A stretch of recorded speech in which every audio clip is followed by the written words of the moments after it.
മമ്മൂട്ടിയും മോഹൻലാലും നേർക്കുനേർ വന്ന് മോഹൻലാൽ വിന്നറായി മാറിയ ഒരു ക്രിസ്മസ് കാലഘട്ടം. 1990 ക്രിസ്മസ് റിലീസുകൾ. അതിനെക്കുറിച്ചാണ് ഇന്ന് നമ്മൾ ഡിസ്കസ് ചെയ്യാൻ പോകുന്നത്.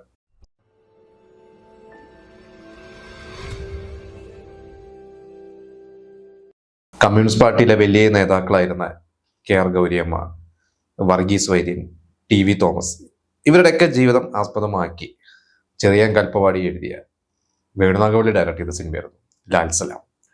എനിക്ക് തോന്നുന്നു പൊളിറ്റിക്കൽ സിനിമകളിൽ മലയാളത്തിലെ ഒരു മികച്ച 5 സിനിമകൾ എടുത്തു കഴിഞ്ഞാൽ അതിൽ എന്തായാലും ലാൽ സലാം ഉണ്ടാവും. നമ്മുടെ എല്ലാവരുടെയും ഫേവറേറ്റ് ആണ്, എൻ്റെയും ഭയങ്കര ഫേവറേറ്റ് ആയിട്ടുള്ള ഒരു സിനിമ തന്നെയാണ്. അതിൽ മോഹൻലാലും അതിനോടൊപ്പം തന്നെ മുരളിയും രണ്ടുപേരും ഗംഭീരമായിട്ടും ആ സിനിമയിൽ പെർഫോം ചെയ്തിട്ടുണ്ട്. അതിൽ മോഹൻലാലിന്റെ നെട്ടൂരാൻ എന്ന് പറഞ്ഞ ഒരു ക്യാരക്ടർ, എനിക്ക് തോന്നുന്നു അന്ന് മോഹൻലാലിനൊക്കെ 30 വയസ്സിനോടടുത്തേ പ്രായമുള്ളൂ. അന്ന് മോഹൻലാൽ ചെയ്തിട്ടുള്ള ആ ഒരു ക്യാരക്ടറൊക്കെ കുറച്ച് ഏജ്ഡ് ആയിട്ടുള്ള ഒരു ക്യാരക്ടർ, അതൊക്കെ അതിഗംഭീരമായിട്ടാണ്. ശരിക്കും പറഞ്ഞാൽ മോഹൻലാൽ എന്ന് പറയുന്ന ഒരു നടന്റെ ഗംഭീരമായിട്ടുള്ള പെർഫോമൻസുകൾ, അതിന്റെ മികച്ച രാഷ്ട്രീയ സിനിമ എന്നതിലുപരി മോഹൻലാലിന്റെയും ഗംഭീര പെർഫോമൻസുകൾ എടുത്തു കഴിഞ്ഞാൽ അതിൽ നമുക്ക് ലാൽ സലാം പറയേണ്ടി വരും.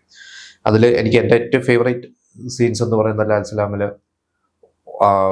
ഗീതയുടെ അടുത്ത് സെക്കൻഡ് ഹാഫിലൊക്കെ ഏകദേശം ക്ലൈമാക്സ് അല്ല, അതിന്റെ കുറച്ച് മുമ്പ് ഗീതയുടെ അടുത്ത് ചെന്നിട്ട് നെട്ടൂരാൻ വിളിച്ചത്ര മുദ്രാവാക്യമൊന്നും സേതു വിളിച്ചിട്ടില്ല എന്ന് പറയുന്ന ഗീതയുടെ അടുത്ത് പറയുന്ന ഒരു സീനുണ്ട്. നമ്മളതിന് മുമ്പത്തെ എപ്പിസോഡിൽ അദ്വൈതം സിനിമയിലെ ഒരു രംഗത്തെ കുറിച്ച് പറഞ്ഞവിടെ ആ ഒരു സീനിലൊക്കെ ഒരു മോഹൻലാൽ ഭയങ്കരമായിട്ട് കൺട്രോൾഡ് ആണ്, എന്നാൽ ഭയങ്കരമായിട്ട് ആ ഒരു ദേഷ്യവും സങ്കടവും എല്ലാം പ്രകടിപ്പിക്കുക എന്ന് പറഞ്ഞാൽ അതൊക്കെ മോഹൻലാലിന് മാത്രം കഴിയുന്ന ഒരു സംഭവമാണ്.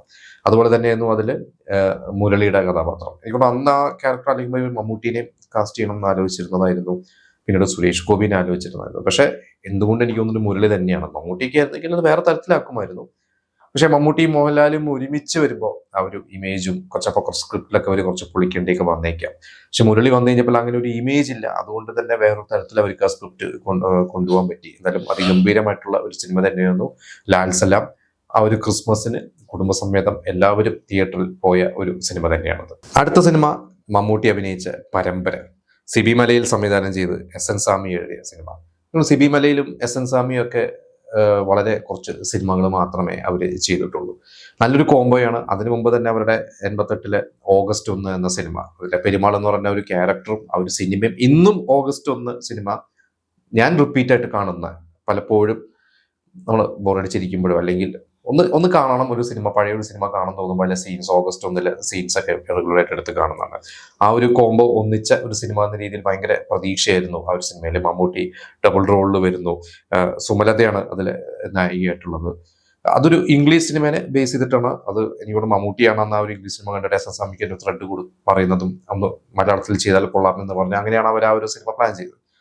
പക്ഷെ ആ സിനിമ തിയേറ്ററിലെത്തി, നല്ല പ്രതീക്ഷയ്ക്കായിരുന്നു. അന്നൊരു ഇനീഷ്യൽ ഉണ്ടായിരുന്നു, പക്ഷെ വിചാരിച്ച പോലെ ആ ഒരു സിനിമ അന്ന് തിയേറ്ററിൽ വിജയിച്ചില്ല. ആളുകൾ എക്സ്പെക്ട് ചെയ്ത, ഒരു പക്ഷേ ഭയങ്കര എക്സ്പെക്ടേഷൻ ആയതുകൊണ്ടായിരിക്കാം മമ്മൂട്ടിയും സിബി മലയിലും SN സ്വാമിയുടെ ഒരു സിനിമ എന്ന രീതിയിൽ എക്സ്പെക്ടേഷൻ ഉള്ളത് കൊണ്ട് ആ സിനിമ അന്ന് വിചാരിച്ച ആ ഒരു ലെവലിലോട്ട് വരെ എത്തിക്കാൻ പറ്റില്ല. സുരേഷ് ഗോപിയും അതിൽ നല്ലൊരു വേഷം ചെയ്തിട്ടുണ്ട്. സുരേഷ് ഗോപി അന്ന് വില്ലനും സഹനടനും ഒക്കെ ആയിട്ട് ചെയ്യുന്ന ഒരു സമയമാണ്, അതിനൊരു നായക നിരയിലേക്ക് വന്നിട്ടില്ല.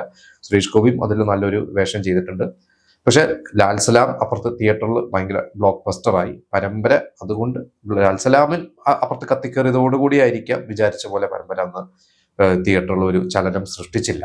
അടുത്ത സിനിമ വിദ്യാരംഭം, ശ്രീനിവാസൻ എഴുതി ജയരാജ് ഡയറക്ട് ചെയ്ത സിനിമയാണ്. ജയരാജിന്റെ ആദ്യത്തെ ഡയറക്ഷനിലുള്ള സിനിമയാണ്. ജയരാജ് ഭരതന്റെ അസിസ്റ്റന്റ് ആയിട്ട് അസോസിയേറ്റ് ആയിട്ട് വർക്ക് ചെയ്ത് ശ്രീനിവാസന്റെ കൂടെ വടക്കുംനോക്കി യന്ത്രത്തിലും അസോസിയേറ്റ് ആയിരുന്നു. എനിക്ക് തോന്നുന്നു വടക്കുംനോക്കി യന്ത്രത്തിന്റെ ഒക്കെ ആ ഒരു സമയത്താണ് ഇതിന്റെ ഒരു ഡിസ്കഷനൊക്കെ വരുന്നത്. അങ്ങനെയാണ് ശ്രീനിവാസൻ ഈ ഒരു സ്ക്രിപ്റ്റ്, ഇതിന്റെ ഒരു കഥ പറയുന്നത്. നല്ല ഒരു സിനിമ തന്നെയായിരുന്നു വിദ്യാരംഭം എന്ന് പറയുന്നത്. കാരണം അതിൽ ഒരു ഗ്രാമീണ കഥകൾ, ജയരാജ് പല വ്യത്യസ്തമായിട്ടുള്ള സിനിമകൾ ചെയ്യുന്ന ഒരു നടനാണ്, സംവിധായകനാണെന്ന് നമുക്കറിയാം. അപ്പോൾ അദ്ദേഹത്തിന്റെ ഒരു ഗ്രാമീണ സിനിമകളുടെ ഒരു പശ്ചാത്തലം അല്ല, അങ്ങനെ ഭയങ്കര ഒരു ഫീൽ ഗുഡ് ആയിട്ടുള്ള ഒരു സിനിമ തന്നെയായിരുന്നത്. അതിൽ നെടുമുടി വേണുവാണ് അതിലൊരു പ്രധാന ക്യാരക്ടർ. പിന്നെ ശ്രീനിവാസൻ, ഗൗതമി, KP ലളിത, മുരളി, ശങ്കരാടി, മാമുക്കോയ, മണിയമ്പള രാജു, വലിയൊരു സ്റ്റാർ കാസ്റ്റാണ്. 7 വിജയകുമാറാണ് ആ സിനിമ ചെയ്തിട്ടുള്ള. ബോംബെ രവിയുടെ സംഗീതം. ജയരാജ് എന്ന് പറയുന്ന ഒരു ഡയറക്ടറെ ഒന്ന് അടയാളപ്പെടുത്തി. അവിടെ നിന്ന് അങ്ങോട്ടാണ് ജയരാജ് പിന്നെ കുറെ സിനിമകൾ, ആകാശക്കോട്ടയിലെ സുൽത്താനും, അതിന്റെ ജോണി വാക്കർ, പിന്നെ നമുക്കറിയാം എത്രയോ സിനിമകൾ അദ്ദേഹം ചെയ്തു. നാഷണൽ ലെവൽ, ഇന്റർനാഷണൽ ലെവൽ വരെ അദ്ദേഹം ശ്രദ്ധിക്കപ്പെട്ടു. ഇതെല്ലാം അതിന്റെ ഒരു തുടക്കം കുറിച്ച ഒരു സിനിമ തന്നെയായിരുന്നു വിദ്യാരംഭം. പിന്നെ ആ ഒരു ക്രിസ്മസിന് മുമ്പ് ഒരു ഡിസംബർ ഫസ്റ്റ് വീക്ക് ആയപ്പോൾ ഒരു സിനിമ ഇറങ്ങിയിരുന്നു.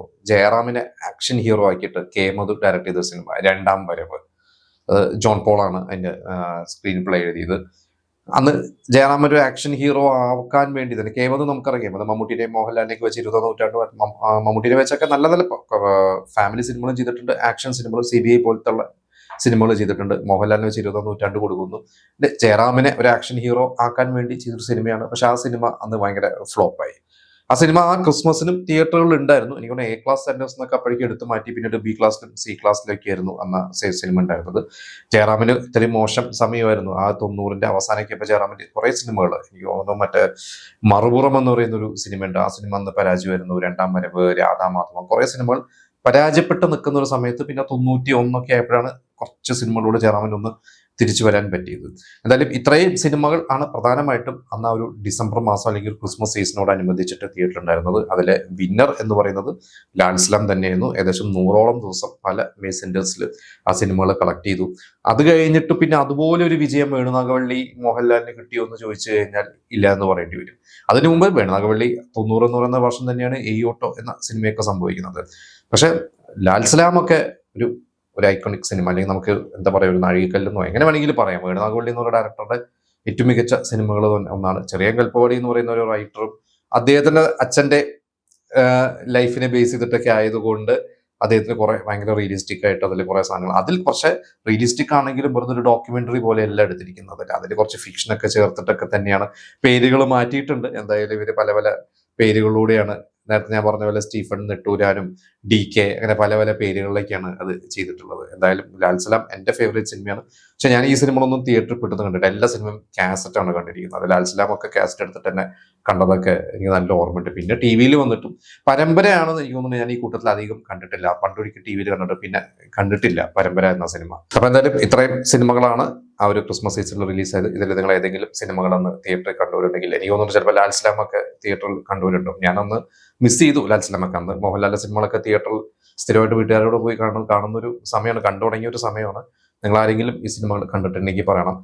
എനിക്ക് തോന്നുന്നു പരമ്പര, എനിക്ക് തിയേറ്ററാണെന്ന് ഓർമ്മയില്ലാത്ത പരമ്പര പലരും ലാൽ സലാമിന് ടിക്കറ്റ് കിട്ടാതെ ഒരു പരമ്പരയ്ക്ക് പോയതൊക്കെ പറഞ്ഞു കേട്ടിട്ടുണ്ട്. അത് തൃശ്ശൂർ ജോസ് തിയേറ്ററിലായിരുന്നു ലാൽ സലാം തോന്നുന്നത്. പരമ്പര തിയേറ്ററാണെന്ന് ഞാൻ മറന്നുപോയി.